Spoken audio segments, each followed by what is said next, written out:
Maharaja hostel, Akhil NRD, പിന്നെ നമ്മളെ അഖിൽ ഷാ, നമ്മളെ സന്ദീപ് സൂപ്പർ ഹീറോ, ശരത്ത്, ഇവരൊക്കെ റീലിൽ നിന്ന് ബിഗ് സ്ക്രീനിലേക്ക് പോയ പടമാണ് മഹാരാജ ഹോസ്റ്റൽ. പടം കണ്ടു. ഇറ്റ്സ് എ ഓക്കെ എഫേർട്ട്, അത്രയാണ് പറയാനുള്ളത്. ഒരു ഒറ്റയടിക്ക് ആരെങ്കിലും ചോദിക്കാൻ അങ്ങനെ ഉണ്ടായിരുന്ന പടം ഓക്കെ എഫേർട്ട്. വൈ? ബിക്കോസ് കുറേ അധികം first Hafil ലാഗുകളുണ്ട്. Lag in the sense പടം ഇങ്ങനെ ഒരു ബിൽഡപ്പിലേക്ക് കൊണ്ടുവരാൻ, ഒരു ഹൊറർ സാധനമാണ്, ഹൊറർ മൂഡിലുള്ള പടമാണ്. പക്ഷെ അതിൻ്റെ ബിൽഡപ്പ് ഭയങ്കര റബ്ബർ ബാൻഡായിപ്പോയി. അത് പ്രത്യേകിച്ച് ഒരു കോളേജ് സ്റ്റുഡൻസിൻ്റെ സ്റ്റോറി, അതും മെക്കാനിക്കൽ ബ്ലോക്ക്, മെക്കിലെ പിള്ളേർ, അതിങ്ങനെ ബിൽഡപ്പ് കയറ്റി കൊണ്ടുവരാൻ ഒരുപാട് റബ്ബർ ബാൻഡ് അടുപ്പിച്ച് അത് ഭയങ്കര ഒരു ശോക അവസ്ഥയായിരുന്നു. ബട്ട് ഫസ്റ്റ് ഹാഫിൻ്റെ ഒരു ഇൻ്റർവെൽ പോർഷനോട് അടുപ്പിച്ചു. സെക്കൻഡ് ഹാഫ് തുടങ്ങിയിട്ട് പിന്നെ അങ്ങോട്ടും അത്യാവശ്യം ഈ ഹൊറർ മൂഡിലേക്ക് പടം കയറിയപ്പോൾ വളരെ ഓക്കെ ആയിട്ട് പോയി പടം. എനിക്ക് ആ ഹൊറർ സാധനങ്ങൾ, കുറച്ച് സാധനങ്ങളൊക്കെ അവർ പ്ലേസ് ചെയ്തതൊക്കെ നല്ല വൃത്തിക്ക് ചെയ്ത പോലത്തെ ഫീലിംഗ് ഉണ്ടായി. പിന്നെ ഒരു ലോ ബഡ്ജറ്റുള്ള പടമാണ്. ഇപ്പോഴത്തെ അറിയാമല്ലോ, ഒക്കെ കുറേ ഇഷ്ടം പോലെ യൂസ് ചെയ്യുന്നൊരു ടൈമാണ്. പിന്നെ കുറേ മേക്കപ്പ് സൈഡ്, പ്രത്യേകിച്ച് ഈ ഗോസ്റ്റിൻ്റെ മേക്കപ്പ് ചെയ്യുമ്പോൾ എപ്പോഴും ഒരു സീനാണത്. വളരെ പെർഫെക്റ്റ് ആയിട്ട് ചെയ്തില്ല എന്നുണ്ടെങ്കിൽ പിന്നെ അതിനെ ഇരുട്ടത്ത് കാണിച്ചാലേ കൊള്ളുള്ളൂ. അതിനെ കുറച്ച് ഗോസ്റ്റാണെന്ന് പറഞ്ഞിട്ട് കുറച്ച് നിറം കൂട്ടിക്കഴിഞ്ഞ് കഴിഞ്ഞാൽ പിന്നെ ആ മേക്കപ്പ് ഇട്ടതുകൊണ്ട് ചിലപ്പോൾ അത് അയ്യോ എന്ന് പറഞ്ഞ് നമ്മൾ വിചാരിക്കും. അങ്ങനത്തെ ഒരു ഐറ്റം ആയിപ്പോയി അത്.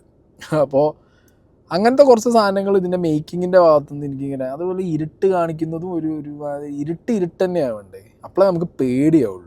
ഇതിനകത്ത് നീലവെളിച്ചം പോലത്തെ ഒരു ഇരുട്ടായിപ്പോയി. അങ്ങനത്തെയൊക്കെ കുറച്ച് സാധനങ്ങൾ വെച്ച് നോക്കിക്കഴിഞ്ഞാൽ മേക്കിങ്ങിൻ്റെ ഭാഗത്ത് എഗെയിൻ ഞാൻ പറഞ്ഞൊരു ചെറിയ ബഡ്ജറ്റിൽ വരുന്ന പടത്തിൽ നിന്ന് എക്സ്പെക്റ്റ് ചെയ്യാവുന്ന കാര്യങ്ങളൊക്കെ തന്നെ കിട്ടിയിട്ടുള്ളൂ. അത് ഭയങ്കരമായിട്ട് ചെറിയ ബഡ്ജറ്റിൽ ഭയങ്കര സംഗതി അങ്ങനെ വന്നതുമില്ല. എന്നാൽ ഓക്കെ ആയിട്ട് പോവുകയും ചെയ്തു. അപ്പോൾ പടം തുടങ്ങുമ്പോൾ അഖിൽ ഷായുടെ ക്യാരക്ടർ, അഖിൽ NRDയുടെ ക്യാരക്ടർ, പിന്നെ ശരത്തിൻ്റെ ക്യാരക്ടർ, ഇവർ 3 പേരും അവരുടെ കോളേജ് ഡേയ്സ്, ആ കോളേജ് ഡേയ്സിലൊരു ഹോസ്റ്റൽ ബേസ്ഡ് ആയിട്ടുള്ള ഒരു തീമിലേക്ക് അവർ കൊണ്ടുപോകും. ഇതിൽ തന്നെ അഖിൽ NRD സെൻട്രിക് ആയിട്ടാണ് കാര്യങ്ങൾ മുന്നോട്ട് പോകുന്നത്.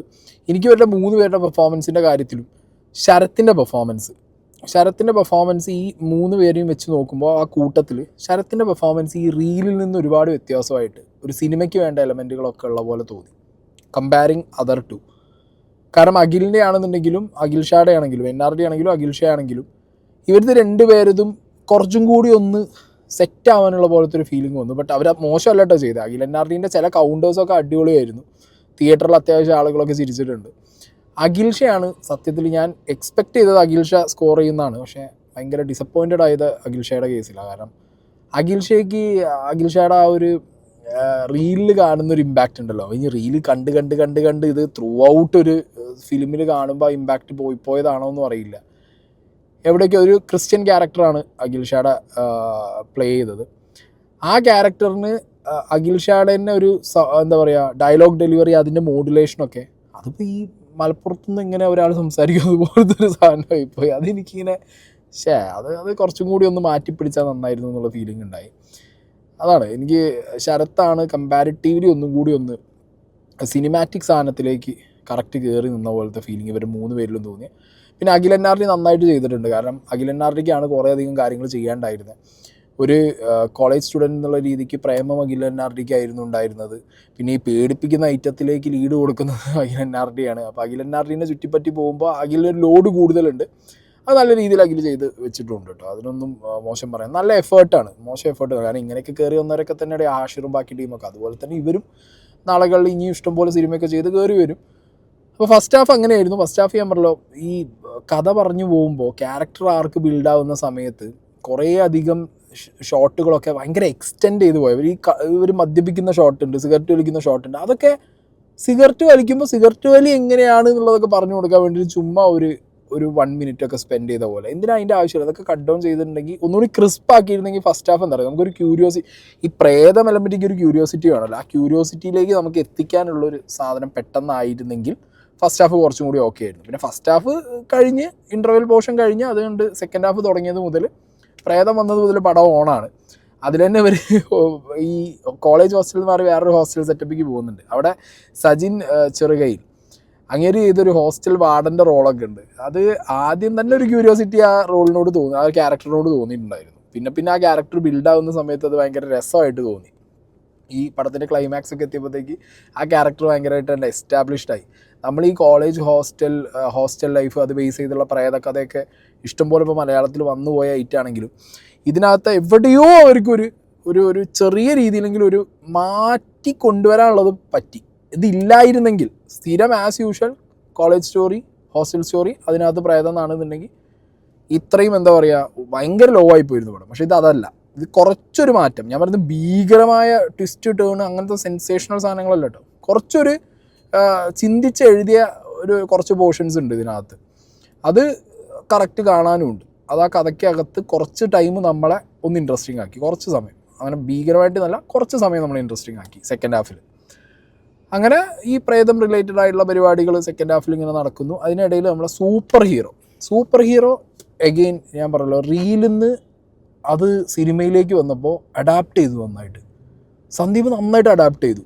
സന്ദീപ് ആ റീലിലോ അല്ലെങ്കിൽ സന്ദീപിൻ്റെ നമ്മളെപ്പോഴും കാണാറെന്താ ഒരു 3 minutes അല്ലെങ്കിൽ 2 minutes അങ്ങനത്തെയൊക്കെ ക്യാരക്ടർ പ്ലേ ആണ് കാണാറ്. പക്ഷേ ഇതിനകത്ത് വൈബ് എന്ന് പറഞ്ഞൊരു സാധനമാണ് ഈ സന്ദീപിൻ്റെ ക്യാരക്ടർ. വൈബ് എന്തായിരുന്നു പേര്, പക്ഷെ വൈബ് എന്നുണ്ട് അതിൻ്റെ മുന്നിൽ.